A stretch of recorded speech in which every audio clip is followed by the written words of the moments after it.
స్వర అయితే అక్కడ నిలబడి అలా ఆలోచిస్తూ ఉంటుంది. ఇంతలో అక్కడికి చామంతి వచ్చి, ఏంటి స్వర, దేని గురించి ఆలోచిస్తున్నావు అని చెప్పి అంటుంది. అదేం లేదు ఝాన్సీ, రేపు సార్ దగ్గరికి వెళ్ళి సార్ని కలిసి సార్తో మాట్లాడతాను, దాని గురించి ఆలోచిస్తున్నాను, దానికి ఝాన్సీ ఎలా రియాక్ట్ అవుతుందో అని చెప్పి అంటుంది.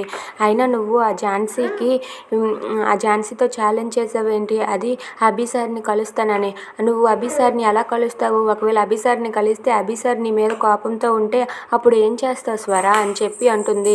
అభి సార్ నా మీద కోపంగా ఉండరు, అభి సార్కి నా పైన ప్రేమ ఉంటుంది, ప్రేమ ఉండబట్టే కదా నిన్ను ఏమనకుండా నిన్ను ఆఫీస్లో ఉంచారు. అలాగే అభి సార్ నన్ను ఏమీ అనకుండా రిసీవ్ చేసుకుంటారు. ఆ ఝాన్సీని దూరం పెడతాం, బాబీ, నేను, అభి సార్ ముగ్గురం మళ్ళీ ఒక్కటవుతాం, చూస్తూ ఉండు చామంతి అని చెప్పి అంటుంది.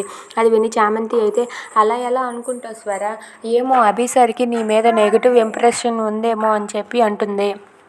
ఆ మాట విని స్వర అయితే, అలాంటిదేమీ ఉండదు, అభి సార్ని ఎలాగైనా సరే రేపు నేను గణేష్ ఉత్సవాల్లో కలుస్తాను, కలిసి అభి సార్ మనసులో నేను ఉన్నానని అందరికీ నిరూపిస్తాను అని చెప్పి అంటుంది. అది విని చామంతి అయితే, ఏంటో నువ్వు అభి సార్ని కలుస్తానంటే నాకు చాలా భయంగా ఉంది అని చెప్పి అంటూ ఉంటుంది. అది విని స్వర అయితే, నువ్వెందుకు భయపడతావు, అభి సార్ నేను మా ఇద్దరం మళ్ళీ ఒకటవుతాం, చూస్తూ ఉండు చామంతి అని చెప్పి స్వర చామంతితో అంటుంది.